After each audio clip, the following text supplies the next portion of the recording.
اللہ تعالیٰ کی ذات اور اس کی صفات ہماری عقل میں نہیں سما سکتی، کیونکہ اللہ تعالیٰ قرآن کریم میں فرماتے ہیں لیسا کمثلہ شیء، اللہ کی مانند کوئی چیز نہیں ہے۔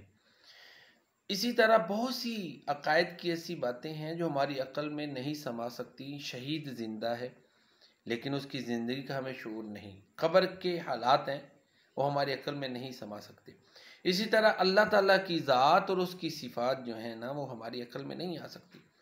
قرآن کریم میں اللہ تعالیٰ نے جو اپنی ذات کے بارے میں کہا یا اپنی جو صفات بیان کی ہیں، ہمیں من و عن انہیں تسلیم کرنا چاہیے، ان پر ایمان لانا چاہیے، ان کے بارے میں عقل کے گھوڑے نہیں دوڑانے چاہیے، عقل پر ان کو نہیں پرکھنا چاہیے، کیونکہ عقل کا وہ میدان ہی نہیں۔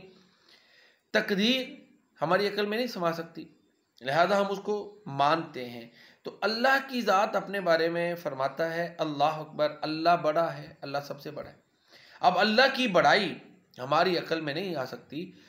سلسلہ احادیث صحیحہ میں حدیث نمبر 3783 ہے، اس میں جو ہے نا سیدنا ابو ذر غفاری رضی اللہ تعالیٰ عنہ بیان کرتے ہیں میں مسجد الحرام میں داخل ہوا اور رسول اللہ صلی اللہ علیہ وسلم کو اکیلے دیکھ کر آپ صلی اللہ علیہ وسلم کے پاس آ کر بیٹھ گیا۔ میں نے کہا اے اللہ کے رسول، کون سی آیت افضل ہے جو آپ پر نازل ہوئی؟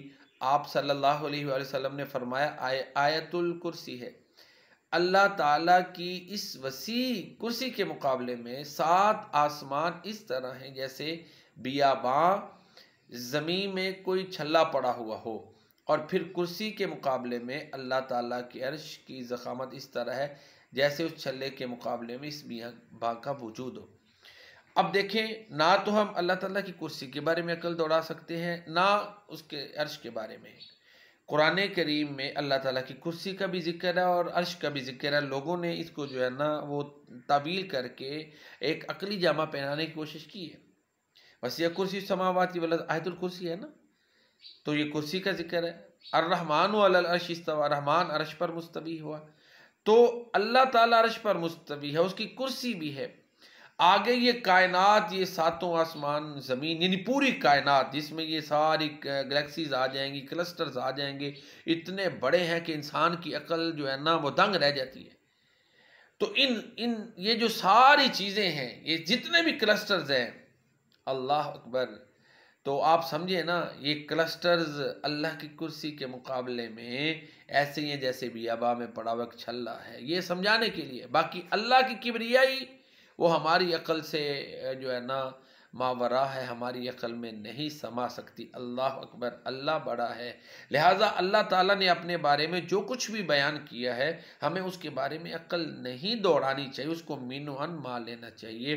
اللہ تعالیٰ کا دیدار قیامت والے دن ہوگا، جنتیوں کو ہوگا، جنتی اللہ تعالیٰ کا دیدار کریں گے۔ قرآنی آیات ہیں الی ربہا ناظرہ، وجوہ یومئذ ناظرہ الی ربہا ناظرہ، کچھ چہرے اس دن تر و تازہ ہوں گے، اپنے رب کا دیدار کریں گے۔ صحیح حدیث، متواتر حدیث ہیں جن میں یہ ثابت ہے۔ اللہ کے نبی فرماتے ہیں کہ قیامت والے دن تم اللہ کا ایسے دیدار کرو گے جیسے تم چاند کو دیکھتے ہو۔ اس کے دیکھنے میں جس طرح تمہیں کوئی تکلیف نہیں ہے، دقت نہیں، اسی طرح اللہ کے دیدار میں بھی کوئی مذائقہ نہیں ہوگا۔ تو خلاصہ گفتگو یہی ہے کہ ہمیں اللہ تعالیٰ کی ذات اور صفات کو عقل پر نہیں پرکھنا چاہیے۔ اللہ تعالیٰ اپنی ذات کے بارے میں جو کچھ فرماتے ہیں ہمیں مان لینا چاہیے، اپنی صفات کے بارے میں اللہ تعالیٰ نے جو کچھ بیان کیا ہے ہمیں مان لینا چاہیے۔ قل اللہ احد کہہ دو، وہ اللہ ایک ہے، اللہ الصمد، اللہ صمد ہے، سارے اس کے محتاج ہیں، وہ کسی کا محتاج نہیں۔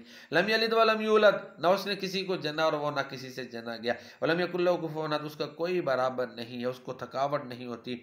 ولا یؤودہ حفظہما وما مسنا من لغوب، اللہ تعالیٰ کو اونگ اور نیند نہیں آتی۔ لا تأخذہ سنۃ ولا نوم، وہ ہر روز ایک شان میں ہے۔ کل یوم ہوا فی شان، وہ ہر ایک کی سنتا ہے، خربوں سے بھی زیادہ مخلوقات اس کی تسبیح کرتی ہیں، وہ ہر ایک کی سنتا اور سمجھتا ہے۔ لہذا اللہ کی ذات وہ ذات ہے کہ لیسا کمثلہ شیء، اس کی مثل کوئی چیز نہیں ہے۔ جو صفات اس نے اپنے بارے میں بیان کی ہمیں من و عن مان لینا چاہیے، عقل نہیں دوڑانی چاہیے۔ جو لوگ عقل دوڑاتے ہیں یا پھر وہ تشبیہ کے قائل ہوتے ہیں، تعطیل کے، یہ دونوں ہی گمراہ عقیدے ہیں کہ اللہ کو معاذ اللہ مخلوق جیسا قرار دیں، اللہ کی صفات کا انکار کر دیں، یہ دونوں ہی غلط ہیں۔ درست یہ ہے کہ اللہ کی مثل کوئی چیز نہیں، جو اپنی ذات کے بارے میں اور صفات کے بارے میں قرآن اور صحیح قرآن میں بیان کرتے ہیں ہم اس کو مانتے ہیں، اسی طرح جو پیارے نبی صلی اللہ علیہ وسلم نے اللہ تعالیٰ کی ذات اور صفات کے بارے میں احادیث میں بیان کر دیا اس پر بھی ہمارا ایمان ہے۔ اللہ تعالیٰ ہمیں قرآن و سنت کی روشنی میں اپنی ذات اور صفات پر کما حق ایمان لانے کی توفیق عطا فرمائے۔ وما علینا الا البلاغ المبین۔